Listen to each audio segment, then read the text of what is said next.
年6月3日中午12点整，韩国首尔时间，投票通道关闭的那一刻，有人屏住了呼吸，有人已经开始哭。数字出来了，田曦薇7498179票，宋威龙6382658票。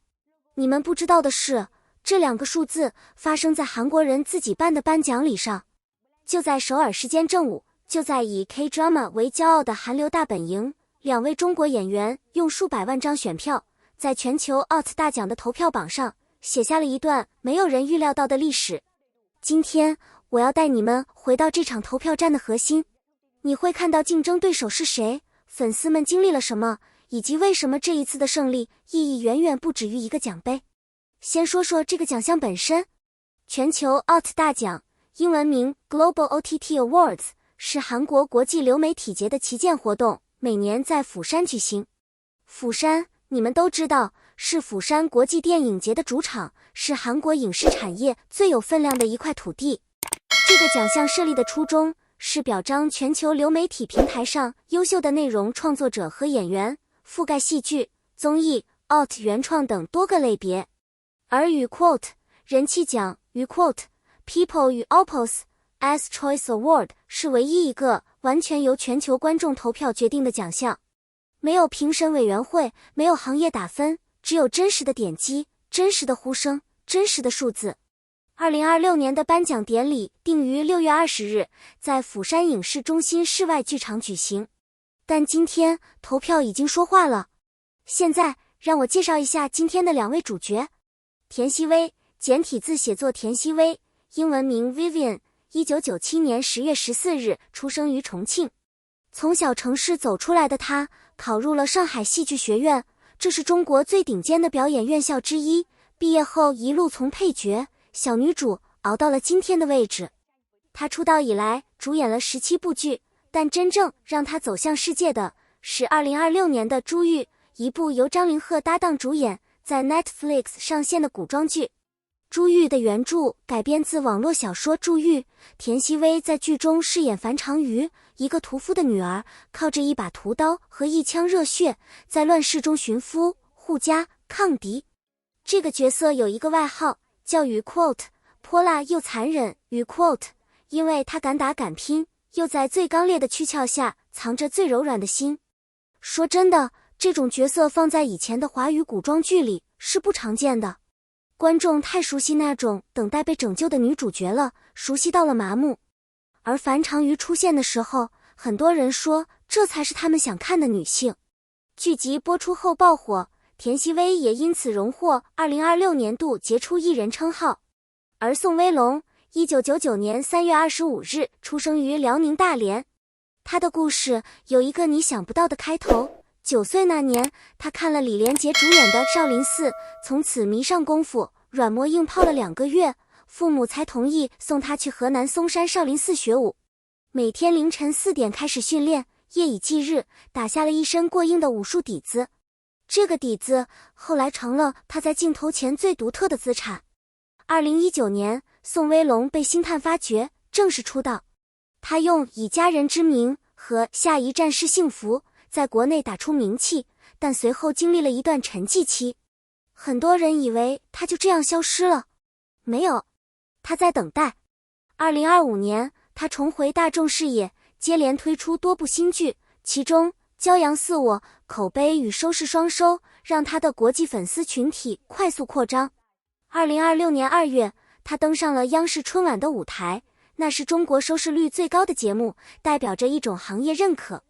这两个人，一个是与 Quote 泼辣屠夫女与 Quote 的扮演者，一个是与 Quote 少林走出的帅气武生与 Quote， 在2026年的全球 OT 大奖人气奖投票里，成为了全球华人粉丝共同支持的对象。但他们的对手绝对不是软柿子。说到这里，我要告诉你们，竞争是什么级别的。田曦薇面对的是 TWICE 的 Dahyun， 金多贤，艺名 Dahyun， 是韩国顶流女团 TWICE 的成员之一，也是团里第一个正式出道演员的人。2025年，她凭借韩剧《爱我》在 JTBC 首次亮相，随后又主演了《如果你爱我》等项目，口碑出人意料的好。Twice 在全球有数以100万计的粉丝名为 Once， 组织化程度极高，动员起来是一股不容小觑的力量。The Hyun 最终拿到了640.05,217票，超过640万。放在任何一届人气奖里，这个数字都足以称王。但是田曦薇拿到了749.8179票，将近750万，比 The Hyun 多出了将近100万张选票。你们感受一下这个差距，100万是一座城市的粉丝基数，100万是无数人打开手机，一次又一次点击投票按钮的结果。这背后是多少个熬夜刷票的夜晚，多少个华人粉丝群体的动员帖，多少个与 quote 今天投了吗与 quote 的互相提醒。如果你觉得这场胜利来得不容易，记得点个赞，让更多人看到这个故事。而宋威龙这边情况更加戏剧性，他的主要对手是金宣虎。 Kim Seon-ho， 你好，检察官的男主角，2021年凭借《机智的医生生活》和综艺节目爆红韩国，在女性观众中拥有极高的人气，粉丝粘性极强。在很多人的预测里，他才应该是 People 与 Oppos's Choice 男演员的大热人选。结果呢？宋威龙38.2658票，金宣虎461票，差距超过了400万张票。400万，这不是险胜，这是碾压。事情开始变得不对劲，是在投票中期。据粉丝社区的记录，宋威龙的票数在某些时间段内出现了爆发式增长，东南亚、南美、欧洲的华人粉丝群体相继动员，把投票链接刷遍了各个社交媒体平台。有人说，那几天的微博超话、小红书和 TikTok 到处都是与 quote 去投票与 quote 的帖子。而就在同一时间，其他候选人的粉丝也在努力，他们没有放弃。The Hyun 的 Once、 金宣虎的粉丝都竭尽全力。最终的数字是所有人真实实力的体现。华语观众赢了。评论区告诉我，你觉得这场胜利是偶然还是必然？现在我们把镜头拉远一点，看看这件事的背后意味着什么。这不是田曦薇和宋威龙第一次证明 C-drama 在国际舞台上的分量，但它是最直接、最有说服力的一次。就在前一年，2025年全球奥斯大奖的人气奖，男女主角双双由中国演员包揽，白敬亭和白鹿凭借各自主演的作品赢得了当年的票数竞争。那一年，有人把这个结果归结为偶然，归结为特定粉丝群体的动员。而今年又是一次，连续2年在韩国举办以 K-drama 为主场的颁奖礼上，人气奖被中国演员带走。这已经不是偶然，这是一个趋势在说话。华语内容的全球影响力已经到了一个新的节点。Netflix 上的珠玉 IQIYI 和腾讯平台的骄阳似我正在被越来越多的东南亚、南美、欧洲观众看到。字幕组、粉丝自发翻译，各大平台的推送算法共同构成了一张看不见的传播网络。每一张投票背后都是一个真实的观众曾经被一部剧打动，然后选择用行动支持它。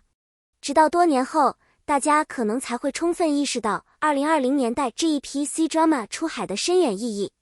而今天的投票结果只是这段历史中的一个注脚，但这场故事还没有结束。6月20日，釜山影视中心室外剧场颁奖典礼正式开幕。田曦薇和宋威龙除了今天到手的 People 与 Oppos's Choice 人气奖，他们同时还获得了最高规格的 Best Lead Actress 和 Best Lead Actor 正式评审提名。